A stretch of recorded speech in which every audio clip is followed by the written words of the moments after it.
mayoritas ulama mengatakan meyakini bahwa la sholata liman lam yaqra bi Fatihatil Kitab. Salat itu tidak dianggap sah tanpa bacaan apa? Fatihah. Dan kata hadis sing nerangaken Kanjeng Nabi dawuh sahabat ala aduluka bikanzil Quran atau bi umbil Quran. Dan niku kala Nabi dijawab napa Al-Fatihah. Nah, sing kula niat kula sampai nonton mriki bahwa kemudian ini eling-eling tenan nggih. Gairah baca Fatihah atau semangat baca Fatihah itu hilang saat lafaz-lafaz yang menjadi pakem nggih. Niku ngono nggih. Lafaz-lafaz yang menjadi pakem niku pun menjadi rutinitas. Nggih, lafaz-lafaz yang jadi pakem pun dadi napa? Rutinitas. Agama atau apa saja itu kehilangan roh ketika hanya menjadi rutinitas. Makanya itu tanggung jawab seorang ulama atau wali atau siapa saja untuk menghidupkan agama lagi. Lewat bahwa itu menjadi mental, harus menjadi karakter, ya, menjadi mukhul jasad, ya, menjadi insijam bil qalbi, menyatu dengan hati. Misalnya ngeten ya. Kalau ainul yakin, hakul yakin bahwa kalau benar, dan ini harus disyariatkan ya. Kalau nu berkali-kali dihentikan bapak untuk ijazah kangge dia Hamid, kangge guru-gurune kan sering mau Fatihah 100 kali. Itu dari segi rutinitas atau dari segi jumlah. Tapi sebetulnya lebih dari itu ya. Niki kalau terangkan ya. Kita atas nama sebagai ulama, atas nama sebagai tiang senyekseni perubahan zaman. Niku kemudian Fatihah atau agama itu tergusur oleh kata-kata yang diciptakan masyarakat modern, ya. Misalnya demokrasi, misalnya kesejahteraan, misalnya apa. Ya. Sebab niku lewat ngaji niki kula baleni malih nggih. Kenapa Fatihah menjadi umul kitab dan kenapa pula diulang-ulang saat napa salat? Intinya Kanjeng Nabi nek hadis seperti Allah dawuh qasam tu salat baini wa baina abdi nisfain, sebagian riwayat isman. Nisfun li wa nisfun lil abdi. Fa idza qala al abdu alhamdulillahi rabbil alamin. Qala hamidani rabbi. Sampai malik yaumiddin. Ketika ia kana abudu wa ia kana stain, Allah ngendikan wahadani abdi atau zakaroni abdi. Ketika mulai ihdinas siratal mustaqim, Allah ngendikan ini hadali abdi wali abdi masalah. Ini jatah hambaku dan bagi hambaku berhak mendapatkan apa yang dia minta. Okay. Perlu kalau aturakan teng mriki bahwa ya kalau bolak-balik matur ya. Ketika kita maca misalnya alhamdulillahi rabbil alamin, bahwa segala puji, segala nikmat, segala keagungan, segala yang ada di bumi ini hanya milik Allah Rabbil Alamin. Itu satu kata pakem dalam Islam ini. Satu kata pakem dalam Islam. Bahwa segala puji, segala kebaikan, segala yang baik itu milik Allah. Kenapa ini dikatakan pakem? Di era jahiliyah tentu orang mengkaitkan nikmat itu karena berhala, karena lata usia. Di era modern orang mengaitkan nikmat karena uang, karena fasilitas. Di era yang semu kayak ini orang nikmat nunggu kalau jabat, kalau punya uang, kalau punya pengaruh. Sehingga saat orang bisa memusnahkan itu semua, menghilangkan itu semua, dan meyakini bahwa semua nikmat itu karena Allah. Semua kebaikan juga karena Allah. Maka ini menjadi pakem dalam Islam. Alhamdulillah, bahwa yang berhak dapat puji hanya Allah, yang dapat pujian hanya Allah. Sebab itu Allah benar-benar tersanjung. Sampai ketika fa'idha qala al-abdu alhamdulillahirabbil alamin qala hamidani abdi, hamidah muji ini sapa napa? Abdi. Nah, kata pakem dalam alhamdulillah ini benar-benar pakem. Satu kata yang luar biasa, satu pakem. Karena alhamdulillah ini harusnya bisa menghilangkan kesyirikan, kegembiraan di luar karena Allah. Dia memantapkan tauhid, memantapkan segala yang menuju tauhid dan menghilangkan yang berbau napa? Syirik. Ini penting kalau aturakan, sehingga roh bahwa alhamdulillah sebagai ruhul Islam itu kelihatan sekali. Alhamdulillahirabbil alamin. Qala hamidani abdi. Hambaku benar-benar muji saya. Nah, kenapa muji dimulai dengan alhamdulillah? Kalau bolak-balik matur bahwa segala perilaku hamba atau mental seorang hamba niku harusnya menuju Allah, itu arahnya menyanjung. Ya mulane alhamdulillah boten enten istighfar. Kalau nu termasuk ulama sing nak istighfar rada pelo. Dia tahu dia sering tapi tidak sesering baca alhamdulillah. Karena alhamdulillah itu paling sering diulang-ulang di Quran dan itu harus menjadi pakem. Ini menjadi apa? Pakem. Boten hamidullah tapi alhamdulillah amun salah paham. Kalau bolak-balik matur dalam ilmu tasawuf maupun ilmu balaghah. Cara ilmu balaghah niku nak muni hamidullah niku bahasane insa. Nggih, bahasane napa? Insa. Hamid tu muji ingsun Allah ing Allah. Niku cara balaghah, cara tasawuf. Kowe iku sapa kok nganti muji Allah? Apa memuji tenan muji nganti sepi kok. Digale Mustafa muni aku hormat mbek Gus Ba. Hormati Mustafa paling sepira, paling nyucup. Aduh receh dikekno. Nah, umpama hormat nganti napa? Sepira. Sebab itu di Quran itu tidak ada kata alhamdulillah yang diisnadkan lil mutakallim. Semua Quran, semua hadis itu Nabi tidak pernah mentradisikan misalnya orang sabbahtu wa atau hamidu wa. Tapi semuanya dengan bentuk pakem. Itu kalam khobar. Kalam sudah menjadi kalam khobariyah. Alhamdulillah, subhanallah, walhamdulillah. Kenapa demikian? Karena kalau hamid tuwoha, saya muji Allah. Lumpah mau muji tenan, muji nganti. Jadi kalau dalam rasa balaghah itu misalnya sampean muni, Sultan adalah orang agung. Dengan mengatakan saya menghormati Sultan.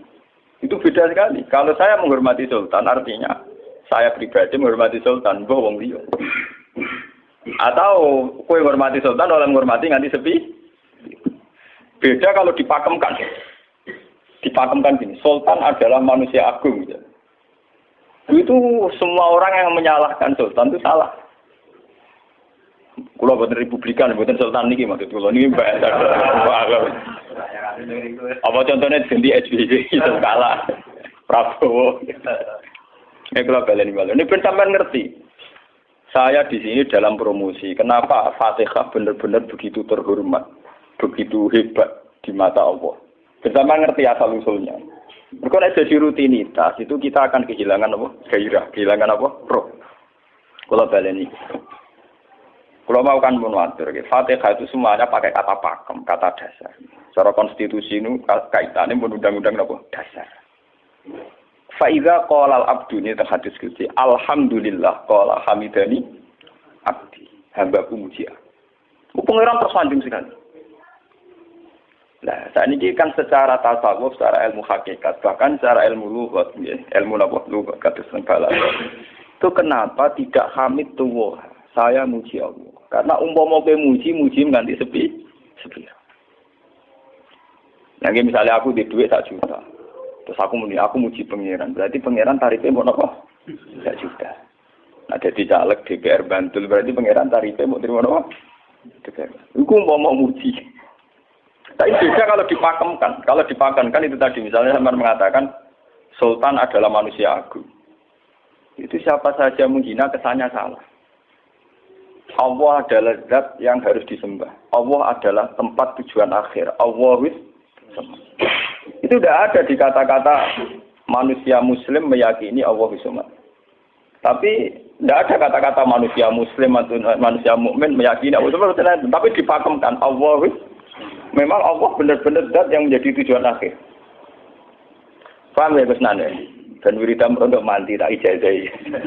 Mergo wiridan model iki Gus Nanda iku jek ana anania ya, muni sekolah kula.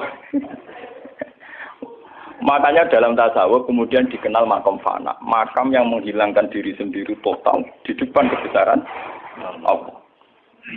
Nggih.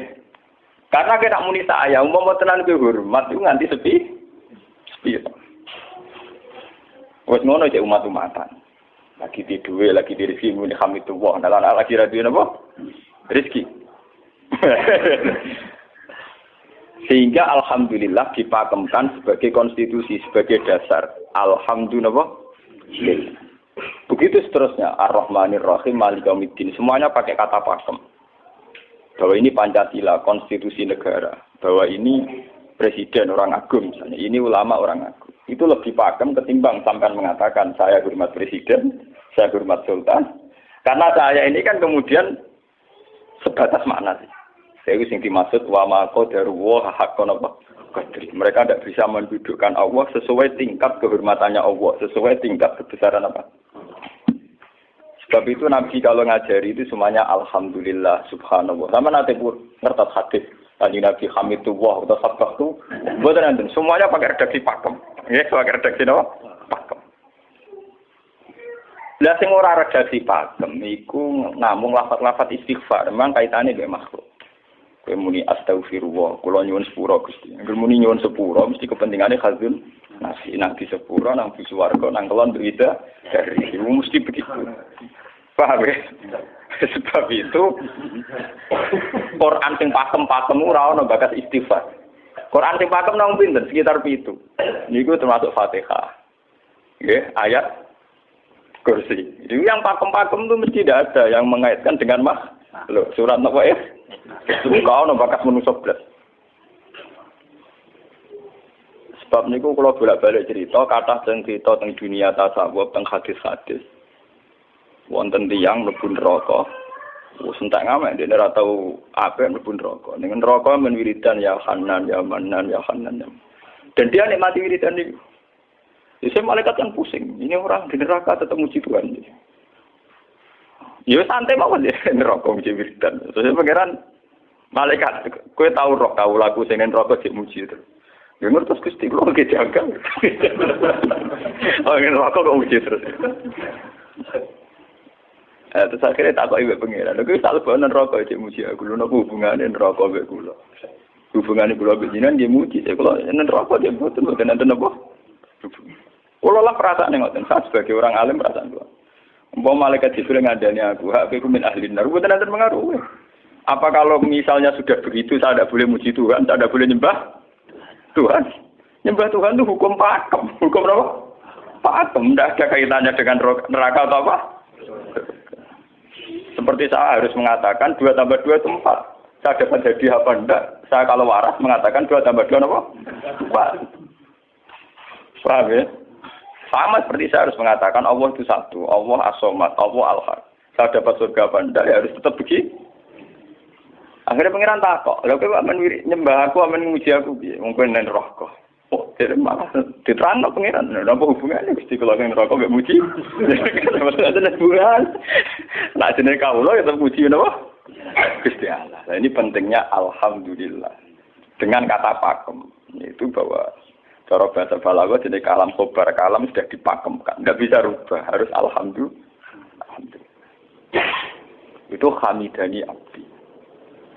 Terus sampai dengan segala keputusan kepakeman alhamdulillah, akhirnya orang ada isek. Nah ketika isek ini, rindu ini ke makam hudur. Ke makam apa? Hudur. Nah makam hudur ini kemudian diekspresikan lewat redaksi iya kana hudu wa iya kana. Kula namung nyembah jenengan, namun tulung teng jenengan. Mari perkara, wis bakat kawula mari perkara nyuwun tulung. Wong terus nafsiri dhewe-dhewe. Nyuwun tulung ngadepi mertua, ngadepi ibu. Nyuwun tulung. Nyuwun tulung dadi caleg, dadi DPR, nyuwun tulung duwe pengaruh. Agar nyuwun tulung bakat manusa mesti bulat. Ora ada jare Fatihah dibari Maliki Yaumiddin. Orga guys nyuwun tulung mesti napa? Bulat. Oleh nafsiri wong sepi. Sebab itu diterangno ihdinas shiratal mustaqim. Bahwa nyuwun tulung itu sangat erat kaitannya dengan hidayah. Itu shiratal mustaqim itu apa? Quran narifi namung alladzina an'amta alaihim. Oke, pokoknya dalane tiyang sing jenengan paringi nikmat. Itu kan gak jelas kriterianya. Dalane tiyang sing jenengan paringi apa? Nikmatnya Allah itu nomor 1 yang jelas itu iman, sama ridho, sama qada-qadar. Ini gue eling-eling. Jika sekolah saat ini kayak kula kandani. Anak kula tesih kelas 3 SD kula latih. Kalau bapak nanti tidak jadi orang, seorang nggak senang bapak semua. Itu nggak apa-apa kan, nggak apa-apa. Harus dilatih. Anak saya kecil sana. Bukan apa-apa, bukan karena kita gedeng orang, tidak harus dilatih. Bahwa hubungan dengan Tuhan terus final. Allah wis sama. Harus ini. Termasuk final dimulai detik ini juga. Ya, final dimulai detik ini